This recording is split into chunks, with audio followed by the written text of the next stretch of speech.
sini saya akan mengerjakan tugas akhir desain pembelajaran dari mata kuliah program desain pembelajaran yang didampingi oleh Bapak Dr. Lamat Masani Sumbi SPD MPD.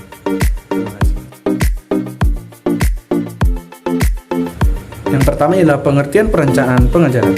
Kaufman mengatakan perencanaan pengajaran adalah suatu proyek tentang apa yang diperlukan dalam rangka mencapai tujuan abstrak dan bernilai.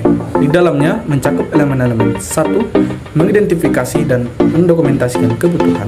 2. Menentukan kebutuhan-kebutuhan yang perlu diprioritaskan. 3. Spesifikasi rinci hasil yang dicapai dari tiap kebutuhan. Yang kedua, konsep perencanaan pengajaran. Disebutkan bahwa konsep perencanaan pengajaran dapat dilihat dari berbagai sudut pandang.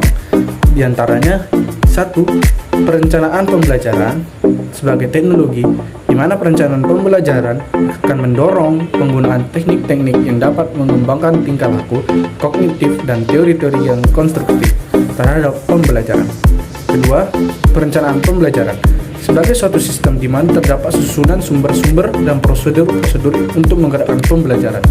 Yang ketiga, perencanaan pembelajaran sebagai sebuah disiplin ilmu di mana perencanaan pembelajaran merupakan cabang dari suatu pengetahuan yang senantiasa menghasilkan proses secara sistematik diimplementasikan. Keempat, perencanaan pembelajaran sebagai sebuah proses. Dan kelima, perencanaan pembelajaran sebagai suatu realitas. Yang ketiga yaitu karakteristik perencanaan pengajaran.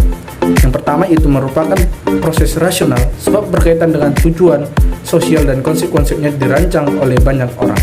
Yang kedua merupakan konsep dinamik sehingga dapat dan perlu dimodifikasi jika informasi yang masuk mengharapkan demikian. Yang ketiga, perencanaan terdiri dari beberapa aktivitas yang dapat dikategorikan menjadi prosedur-prosedur dan pengarahan.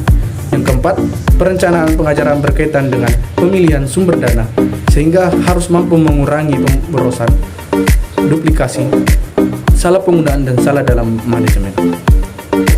Dimensi-dimensi perencanaan pengajaran. 1. Signifikansi. Tingkat signifikasi tergantung pada kegunaan sosial dan tujuan pendidikan yang diajukan.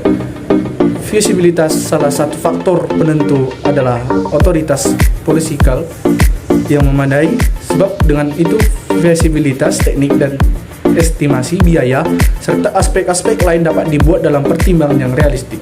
Ketiga, relevansi. Perencanaan pengajaran memungkinkan penyelesaian persoalan secara lebih spesifik pada waktu yang tepat agar dapat dicapai tujuan secara optimal.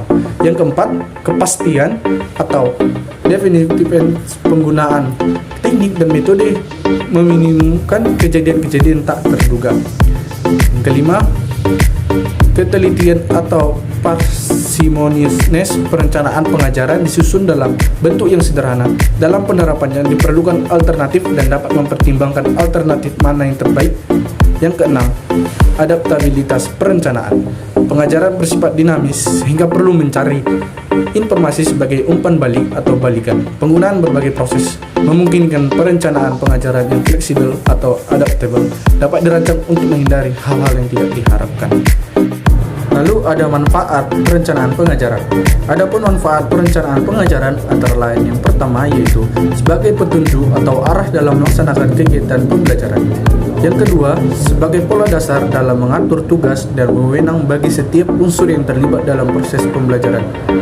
Yang ketiga, sebagai alat ukur keefektifan kegiatan pembelajaran. Yang keempat, sebagai bahan dasar penyusunan data untuk memperoleh keseimbangan kerja. Dan yang terakhir yaitu untuk penghematan waktu, tenaga, biaya, alat, dan sebagainya.